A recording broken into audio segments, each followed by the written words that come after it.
Undoubtedly, Sonic is one of the most successful game franchises in history, or at least one of the top two. In 2022, the second movie in the game-based film franchise was released, and besides introducing Knuckles and Tails to the cinematic universe, the movie was also packed with subtle details and amazing Easter eggs that most people probably missed.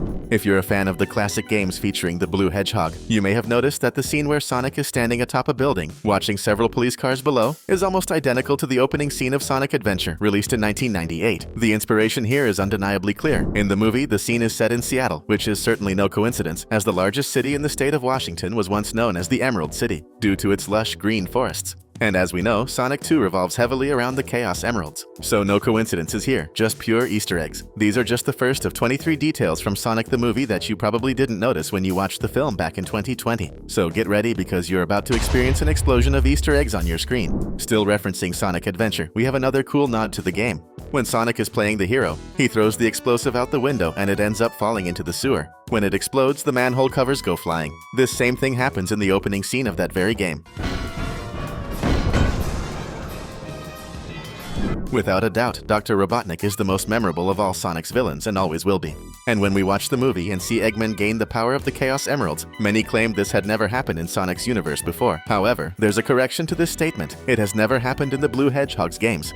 This is because in one of the comic editions of our hero, which began publication in 1993 exclusively in the United Kingdom, something very similar did happen. In that story, Dr. Robotnik absorbed all the energy from the emeralds and declared himself God Robotnik, gaining the power to manipulate reality, shoot lightning from his eyes, and perform other incredible feats. So we can say that this new portrayal of Robotnik in the movie is a clear reference to this moment in the comics. Additionally, the Green Hill coffee shop from which Robotnik floats out is called Mean Bean. This is an Easter egg referencing the 1993 game Dr. Robotnik's Mean Bean Machine. This is the same coffee shop where Agent Stone now works as a barista, continuing his activity from the previous movie, where he made coffee for his boss, Eggman. The interesting detail lies in the small figurine and photo of goats displayed on the coffee shop counter. This takes us back to the first movie, where Agent Stone himself mentioned that he prepared coffee for Robotnik just the way he liked it, with goat's milk. It's definitely a great reference. Shortly after, we see Robotnik locating Sonic using his cell phone, and we gain access to his conversation with Tom. It's confirmed that the Blue Hedgehog's adoptive father is saved in the hero's call list as Lord Donut. This is also a reference to the first movie, where Sonic referred to Tom in this way before they became a family. My favorite person is the Donut Lord. But this isn't the first time we've seen Tom's name listed as Lord Donut on Sonic's phone. When Sonic calls to check if everything at home is okay and grabs the phone, we can clearly see that's the exact name displayed on the screen. Speaking of connections, when Sonic needs to call Tom and he receives the call right in the middle of his not-so-beloved sister-in-law's wedding, the ringtone we hear might sound familiar. Sorry. Thought it was on. And it really is. That's because it's the same ringtone we hear when playing the Green Hill Zone level in the Sonic game. And as we couldn't help but notice, Sonic's profile picture is from one of the scenes in the first movie, where he and Tom are in the car about to be attacked by Robotnik, and our hero is wearing a cap. This suggests that Tom had a camera in the car's glove compartment. Now, if you really love the most famous blue hedgehog in gaming, and now also in movies, leave a comment below saying Tails as a tribute to our hero's two-tailed friend.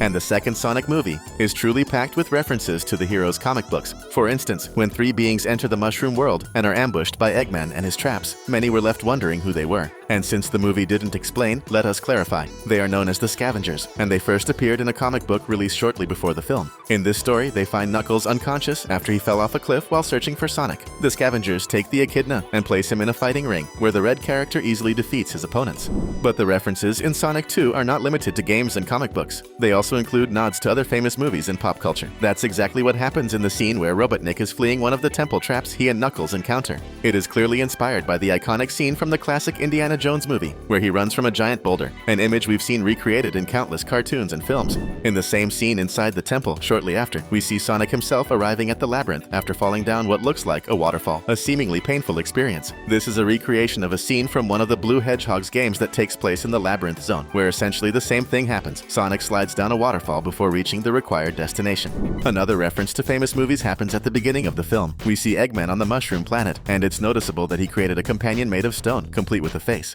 This is a clear nod to Wilson, the volleyball with a face that served as Tom Hanks's companion in the excellent movie Castaway.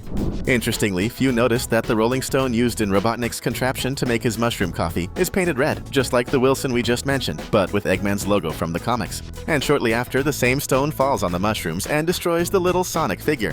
Going back to movie references, after seeing the city from above, Sonic jumps backward from the top of a building with his hands behind his head. This is a clear nod to the scene featuring Miles Morales at the end of the 2018 movie Spider-Man Into the Spider-Verse. And we have to admit, both of them have some serious style.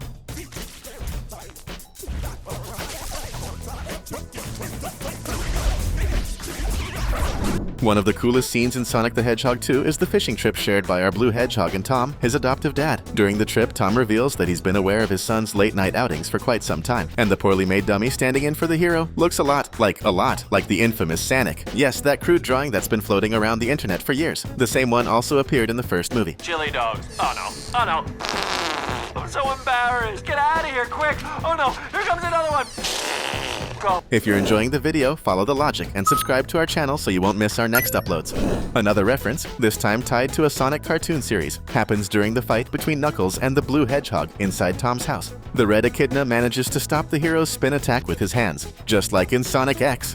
Speaking of Easter eggs tied to the games, when Knuckles is chasing Sonic and Tails, he smashes through a truck loaded with water barrels. If we look closely, we can see that the brand stamped on the side and cab of the truck is Splash Hills. Splash Hill is actually one of the stages from Sonic the Hedgehog 4, released in 2010. We can't forget to mention the incredible dance scene between Sonic and Tails in the bar. At one point, we see the blue hedgehog floating in the air, pulling off an epic dance move. Then the hero strikes a striking pose, pointing beneath one of his legs. This is the exact same pose Sonic makes on the cover of the game Sonic Adventure, which we've mentioned a few times in this video. When they arrive at the Ice Temple, Tails and Sonic see a simulation explaining the origin of the Chaos Emeralds and how the Owl Clan, which Longclaw belonged to, and Knuckles' Echidna Clan became mortal enemies. At the end, Sonic makes a comparison, saying this story reminds him of Vin Diesel and The Rock, two actors from the Fast and Furious franchise. This actually happens in the 5th movie of the franchise, where the characters Toretto and Hobbs face off, and it's probably also a nod to the rumors that Vin Diesel and The Rock didn't get along well off camera. It seems that, despite collecting the Flash comics from DC, our hero might also be a fan of Marvel. This is because, upon encountering Eggman in the temple where the Chaos Emerald is located, the Hedgehog comments that the villain's appearance resembles a mix of Professor X, Professor Xavier from the X-Men, and the mascot of the Monopoly board game. Okay, we really gotta talk about your new look. It's like Professor X meets the Monopoly. Shortly after, when Knuckles is chasing him down the icy mountain, Sonic quips that the Echidna is like the Winter Soldier. Oh great, the Winter Soldier. This is a clear reference to Bucky, Captain America's friend, who is famously known by that name in Marvel comics, cartoons, and movies. Sonic the Hedgehog 2 is my favorite movie, after the third one, of course. And what about you? Would you like to see a video full of Easter eggs from the last film in the trilogy? If so, leave a comment below. Also, check out one of these other 2 videos appearing on your screen right now. You won't regret it, we promise.